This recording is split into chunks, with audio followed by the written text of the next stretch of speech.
So as is always the case, we had some hiccups with the game on the first trial run. So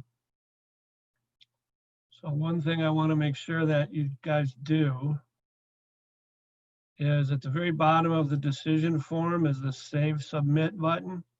That's what you have to hit to save and submit your decisions. All right, if you don't do that, nothing gets submitted. So there were a couple of teams that we had a problem with that. Fortunately, we had the screenshots, so Sachil had to put them in by hand and rerun the game. All right, so make sure you do that. Sachil, any other comments about making sure things are done properly? And Google Chrome or Firefox should be used. I think there's a person who raised hand. Yeah, I have a question. Yeah, I have a question. Because I think we were one of the groups that had an issue. Like I clicked submit, but I think it didn't go through. Is there a confirmation message if it went through successfully? Yes. After you hit the save and submit button, they say something like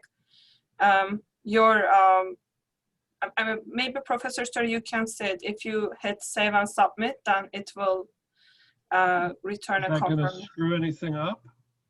No, you can just hit the save and submit button in the screenshot, and it's gonna say something like your it says, I didn't share my screen. Let me share my screen.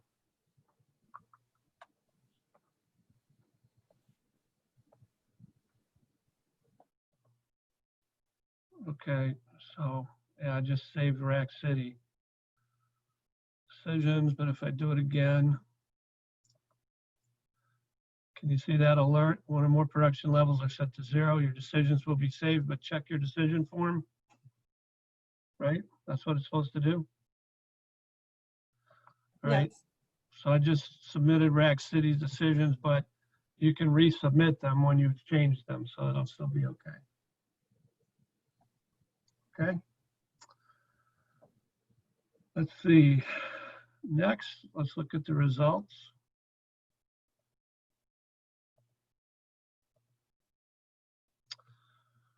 Okay, so here's the standings. A lot of teams pretty close to each other. A couple standouts here. Racketeers and Dunder Muffins. Okay. Did pretty well. Rack City and 30 Rack LLC actually managed to lose money. So that's probably not good. So I downloaded some data and did some calculations myself from the first round. This is a plot of sales versus price. Each dot represents one team in one city. I posted some data to give you some idea what the, from a previous year. I believe I have that. Oops, where did I put it?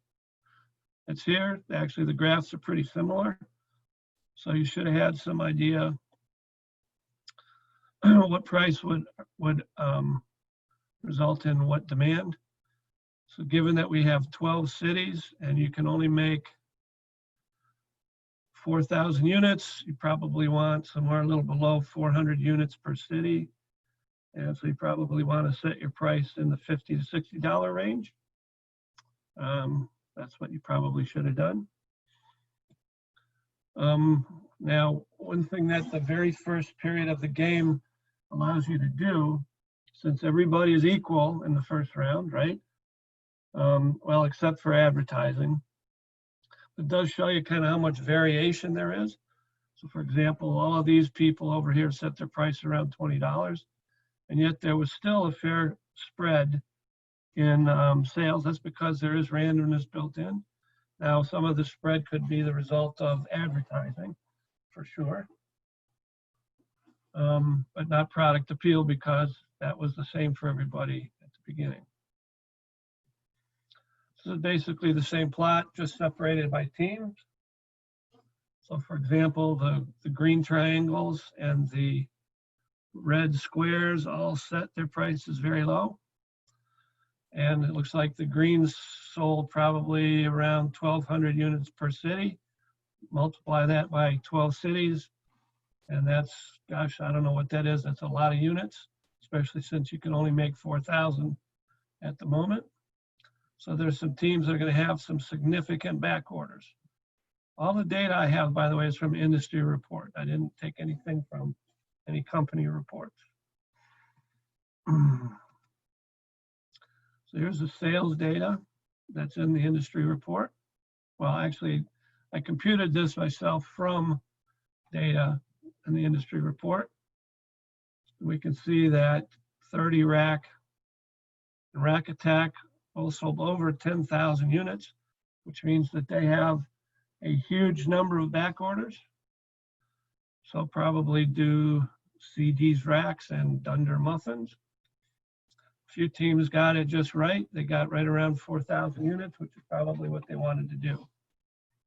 And then there are some teams that are going to have inventory on hand. All right, just some of the things I noticed in the industry report. So some of the teams have invested money in those certificates of deposit. That's what these cash equivalents are. Some teams have construction projects worth 30 grand. Those are warehouses because that's the price for a warehouse. I'm not quite sure what this could be, a plant with 5 production lines, or it could be 5 warehouses. And this would be probably 3 warehouses. So you can see what's going on. You can see that only 3 teams finished goods inventory. Oh, this is in dollars, not units, all right? So they do not have 10,000 units in inventory. They have $10,000 worth of finished goods in inventory. Some teams took out some loans for construction projects. Everybody has some cash, although 30 Rack LLC has only 50,000 roughly, way less than everybody else.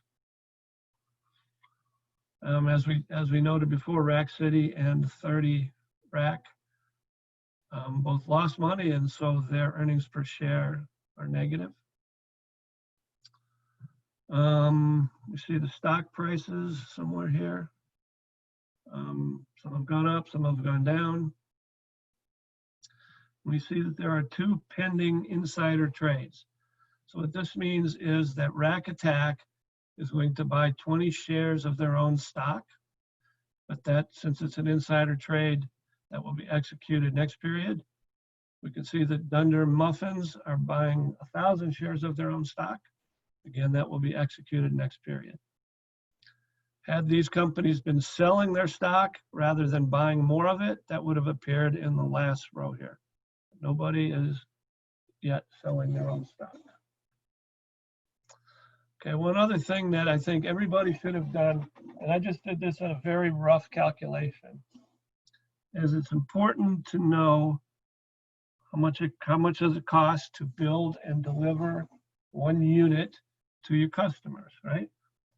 So there's basically 4 components of cost: overhead, manufacturing, raw material, and transportation.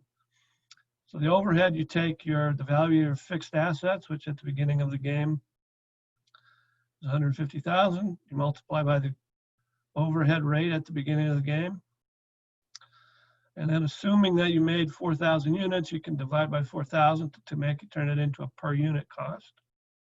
At the beginning of the game, the manufacturing cost is $3 per unit.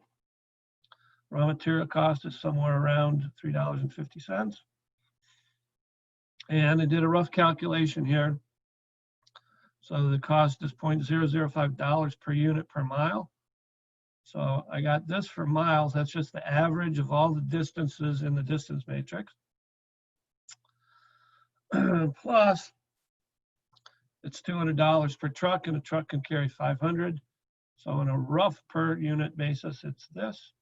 That's $7.07, 70 cents. So you can see how the cost breaks down, first of all. And you can see that transportation is a significant part of it. We also know that the raw material cost varies. We know that the manufacturing cost and the overhead rate will rise if you don't invest in certain programs to keep them low. But roughly, the cost per unit is somewhere around $16 for those of you who are interested. Pretty important to know that. Stupid phone, that's me, sorry. Any questions about the game?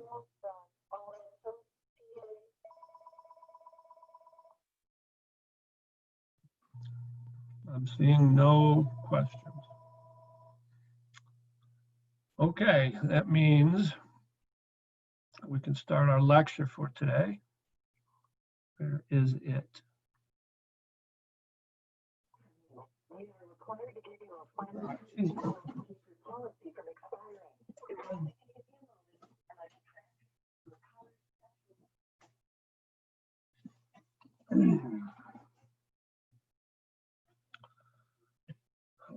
Okay, hold on a second here.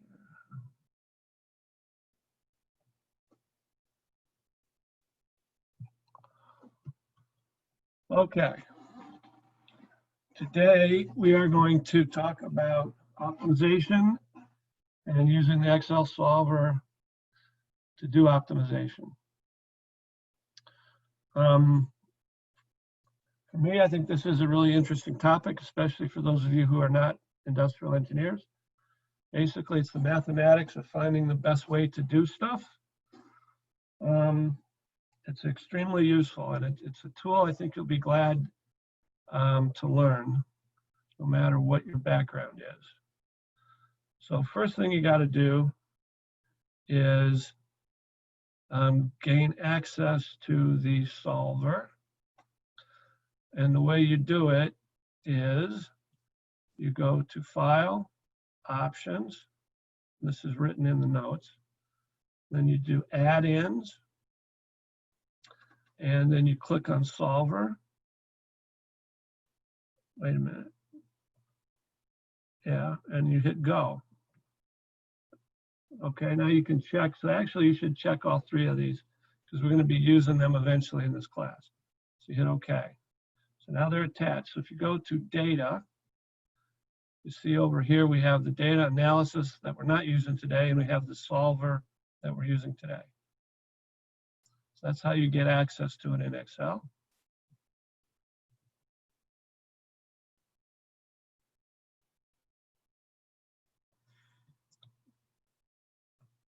I'm gonna have to do a lot of jumping around today. Okay. So we'll start with a really simple example. This is actually an example we could do using calculus, which obviously if we could solve all these problems by calculus, we'd do it. So we want to maximize this quadratic function, subject to the constraint that x is between -10 and 10. All right, so we want to find the value of x that maximizes this function. Okay, so in optimization, we have a few components: the decision variables, objective functions, and constraints. So the decision variable in this case is x. It's what we want to find the value of. The objective function is this thing here. All right, that's what we want to maximize by changing or finding the right value of x. Then we have constraints. So in this simple example, we have these two simple constraints that x is less than 10 and x is greater than -10. All right, now this is something we could solve by hand. Take the derivative, set it equal to 0, solve for x, and that's easy. This is a graph of that function, by the way, between -10 and 10. And this is an example of a concave function. So when we're maximizing a concave function, that works out really nicely because you can see there's a single maximum. The definition of a concave function is if you take any 2 points on the function, say this point and this point, and you draw a line between them, then the entire line is on or below the function. Right, so that's a concave function. Okay, now the question is, how would we use solver to solve this?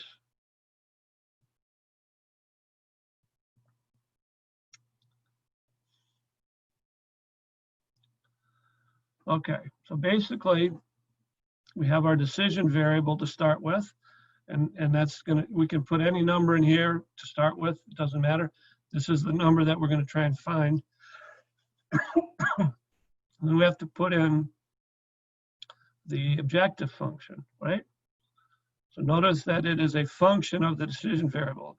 The decision variable is in cell E3. We have minus 3x squared plus 10x plus 9. All right, so that's all we need, these two things. And then if you click on solver, we have to build the model. So I'll do it from scratch.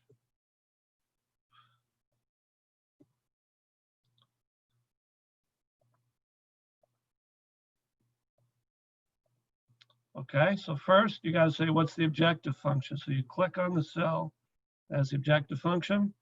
Then you have to say, do you want to minimize it or maximize it? Then you have to say, what is the decision variable or variables in some cases? In this case, there's only one. Okay, then we have to enter the constraints. So we add a constraint. We say that x has to be less than or equal to 10.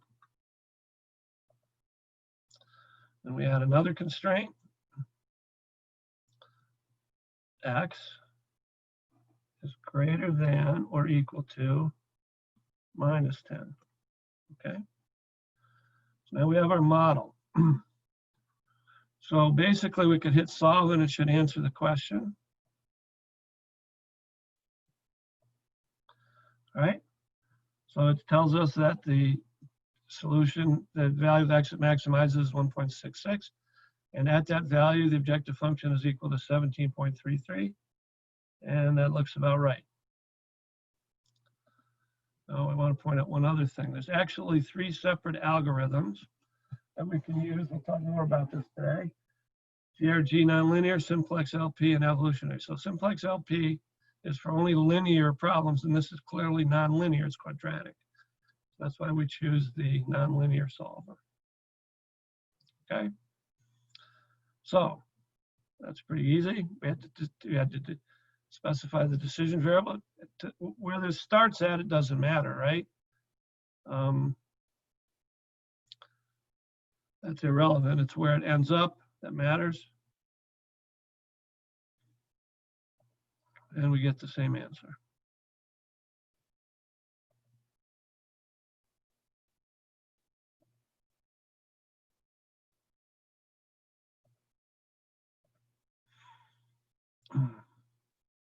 Okay, so maximizing a concave function like this or minimizing a convex function, that's basically known as convex optimization. What about when it's not convex? So here's a function, and if we're, here's a function that's a little bit more complex. So we want to maximize, find the value of x that maximizes this over this range. So just to reiterate, x is the decision variable.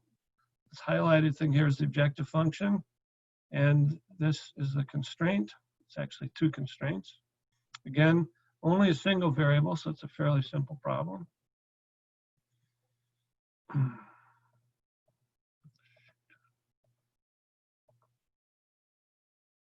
Hold on a second, I screwed it up.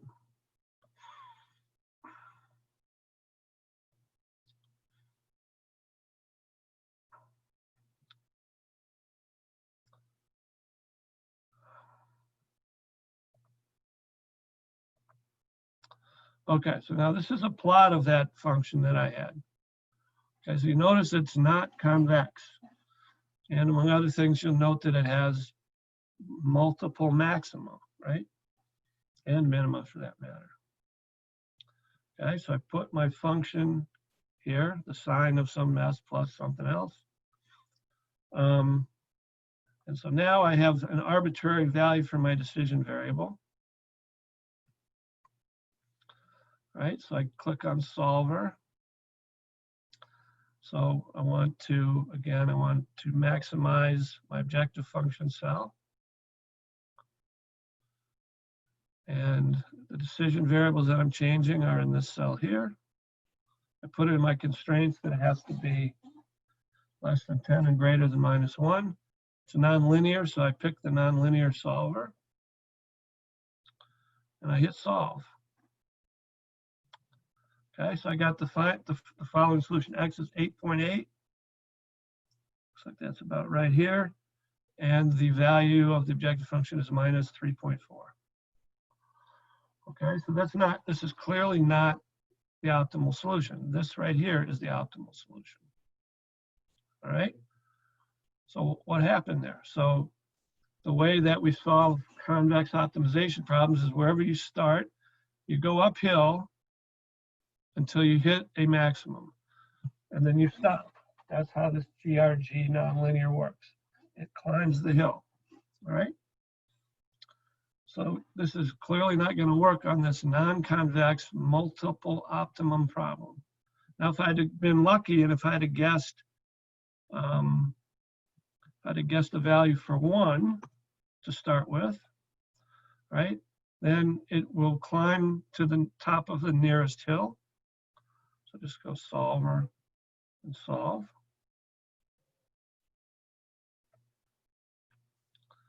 And so it found the optimum solution. But we got lucky, right? So I change this back to 8. So now there is another solver is called the evolutionary solver. Right? You can try this if you have a non-convex problem like this, but it's not guaranteed to find the optimum. And furthermore, you can see it working away down here at the bottom left. Further, it's not nearly as fast. All right, so this is a pretty simple problem. It only has one variable. And look how hard this thing is working trying to find the optimum. So the first rule of optimization is convex problems are much easier than non-convex problems. Convex problems, all you have to do is climb the hill until you hit a maximum. Non-convex, who knows? Still working away. All right, so it thinks it found it. And indeed, it did find the optimum, but it took it a long time to do so.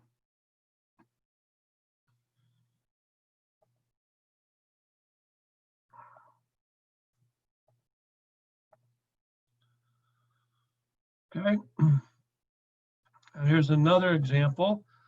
What we're doing here, it's still a nonlinear objective function, but now we have 2 decision variables, X and Y, right? So let's see, how do we do that?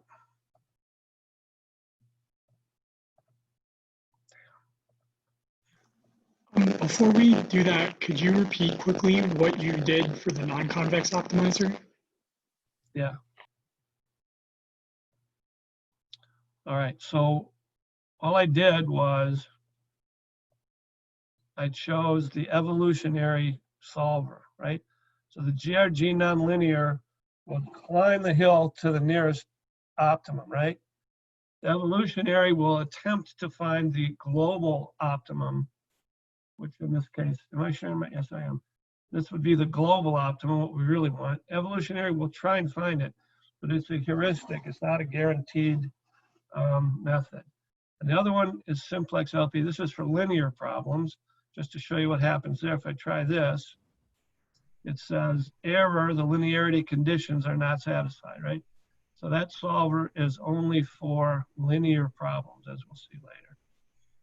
Okay, but what we did here was to pick the evolutionary algorithm. Oops, I didn't want to hit that. Now it's gonna shoot. Stop it, okay. All right, so this is my 2 variable problem. So now I have 2 decision variables, X and Y. And this is that Rosenbach's function that was listed on the slides, some kind of quadratic function. All right, so if I look at my solver model, come on. So look at solver. So now I want to, again, I want to maximize, I'm sorry, this is a minimization problem. So I pick my objective function cell to minimize. And now for my decision variables, now there's 2 of them, I just highlight them both, okay? that's how I do that. And I've put in the constraints that x is greater than -10 and less than +10. Y is greater than -10, less than +10. And it's a nonlinear objective function, so I have to pick the GRG nonlinear. And I pick solve. And in fact, it finds the optimum. Okay, so that's how you do more than one variable.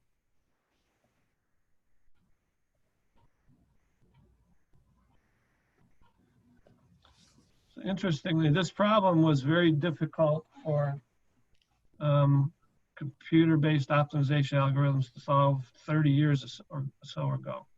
Now it's trivial. All right, so we talked about convex optimization problems.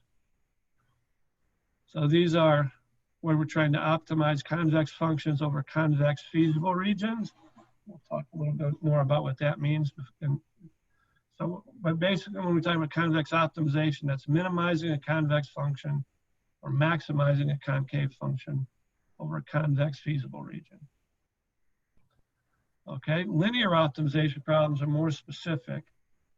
We're minimizing or maximizing a linear function over feasible region defined by linear constraints. So in a generic form, this is a linear optimization problem. Here's a simple example.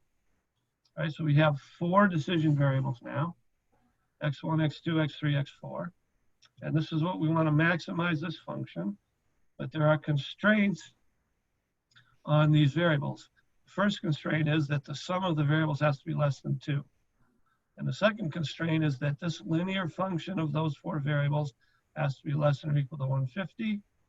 And finally, all of these decision variables have to be greater than or equal to 0. So it's very common that we have this non-negativity constraint that says that all the decision variables have to be greater than or equal to 0. So here we have 2 constraints plus the non-negativity constraints, 4 decision variables in all. So in general, you could have as many decision variables as you want. You could have x1 through xn. You could have as many constraints as you want, j indexing constraints up to, you can have m constraints and non-negativity constraints. So that's an example of a linear optimization problem.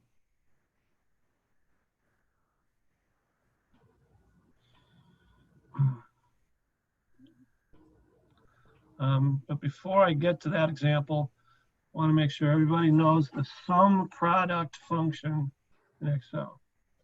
So suppose I wanted to take 1 times 2 plus 2 times 2 plus 3 times 2. It's a really easy way to do that. It's called sum product. Okay.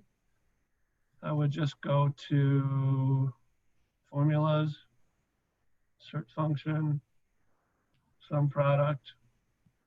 Okay. And it says array 1, so I pick my first array. Then I pick array 2. And I say, okay. Right? And it gives me that. Okay. Suppose I wanted to sort of multiply this array times this array. Right? Insert sum product. So my first array are these numbers. Second array are these numbers. And it multiplies them all together. I don't know why it's different than what I got here, but I don't care. You can either multiply together or sum product together 3 arrays, right? So 1 times 2 times 0.5 plus 2 times 2 plus times 0.5 plus 3 times 2 times 0.5, etc., right?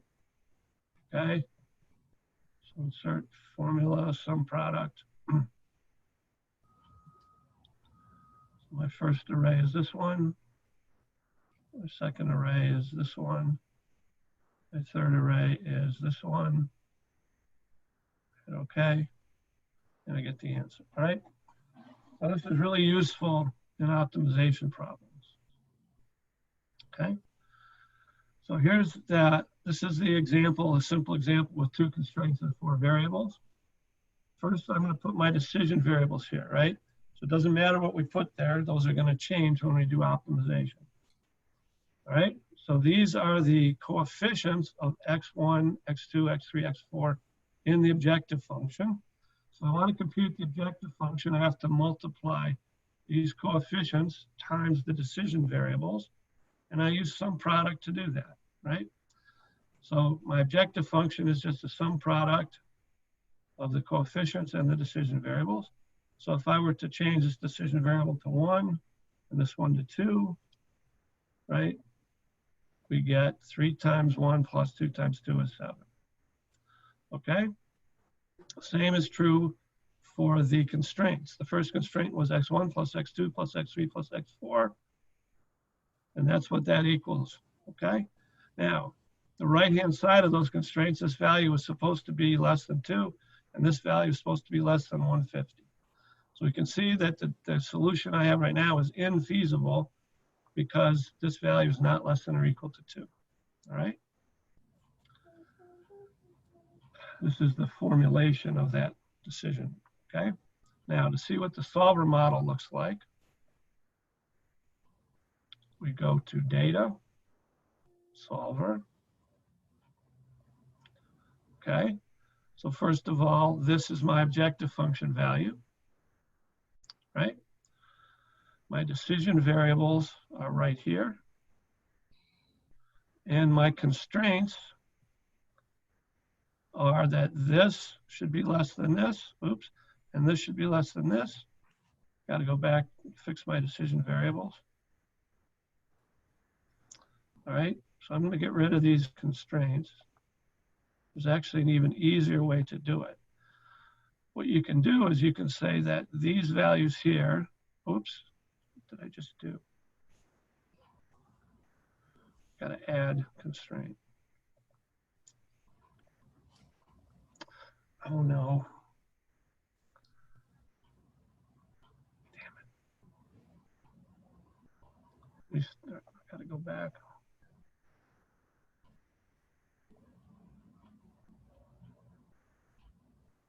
Okay.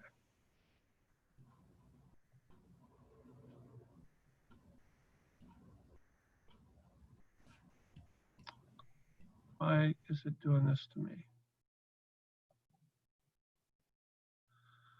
I screwed it up.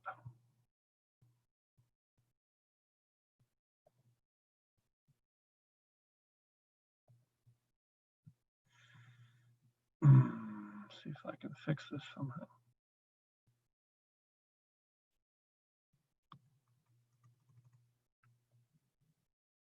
It's frozen up on me. The whole Excel frozen up on me. Give me a minute. That's why. All right. That's my objective function cell. Now I want to enter the constraints. All right, so all I have to do is I can say that this vector here has to be less than or equal to this vector here. All right, so I can do both of those constraints very simply at the same time. All right. Now, this is a linear model. I have a linear objective function, linear constraints. So I want to pick the simplex LP solver. Professor Stur, we cannot see your screen at the moment. Okay, great.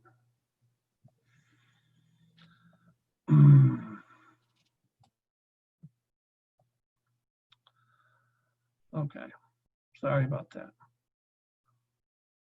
All right, I'm going to start from scratch. Okay, my objective function is in this cell here. My decision variables are these guys right here, right? My constraint is I want this cell to be less than this cell and this cell to be less than that cell. So the way I can do it is I simply add the constraint and I say that this vector is less vector. That'll do both of the constraints at the same time, right? I pick the LP solver, the simplex LP, because there are linear objective function and linear constraints. And what about this x greater than 0? There's a box here that you check, right? So typically the default is it's checked. So the constraint that they have to, the decision variables are greater than 0 is the default. That's all you have to do to make that happen. All right, and it solves very quickly and it gives you the optimal solution. These are the values of the x variables, and that's the value of the objective function in the optimal solution. Any questions about this? Unmute and speak up. Hearing none.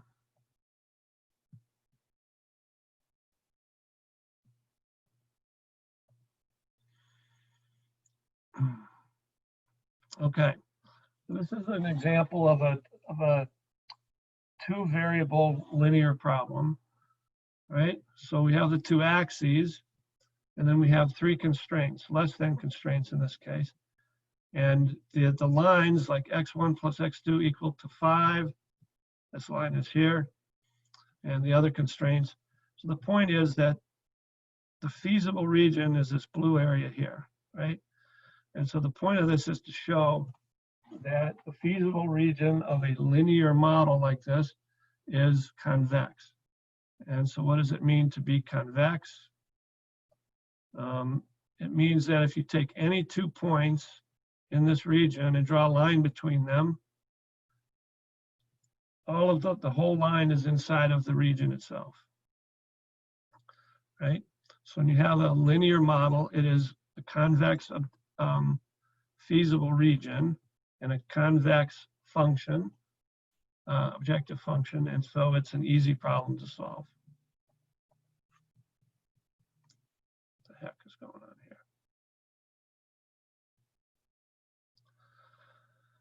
here? Okay, so linear optimization problems like this with hundreds of thousands of variables and constraints can in fact be solved pretty easily given the optimization methods we have in this day and age. I will say this, they cannot be solved easily by Solver because Solver has a limit of 200 decision variables and, if I'm not mistaken, 100 constraints, right? So we talked about the sum product thing already.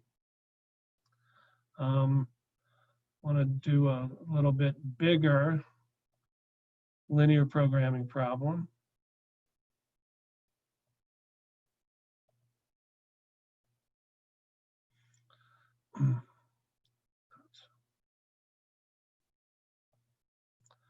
Okay, so this is exactly the same as the last one, except we have this many decision, we have this many decision variables. I'm not sure how many that is, maybe 15 or so.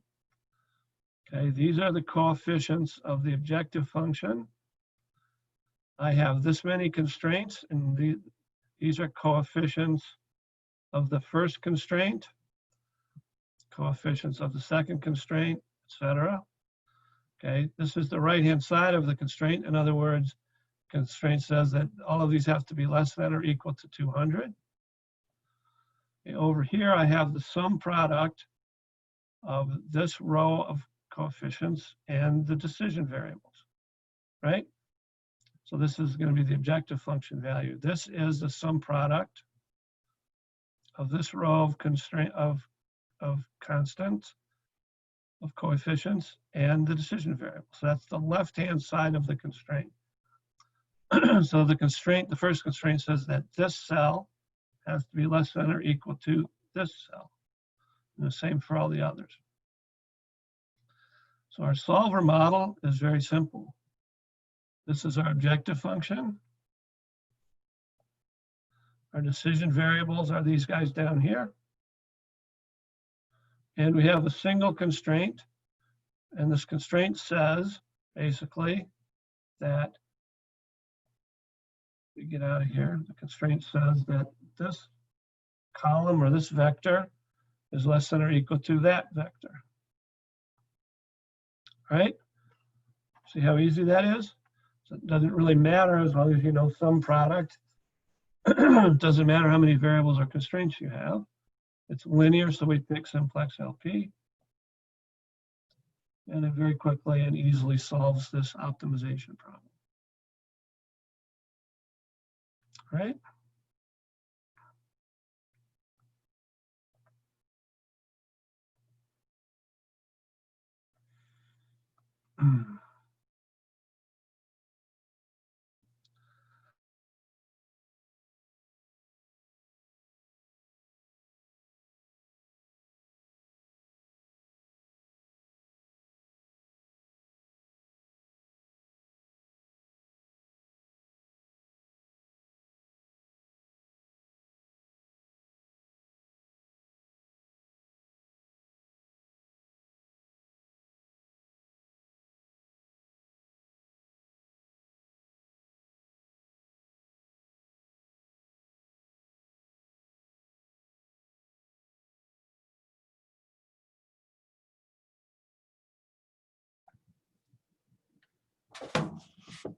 Professor Stur, are you here?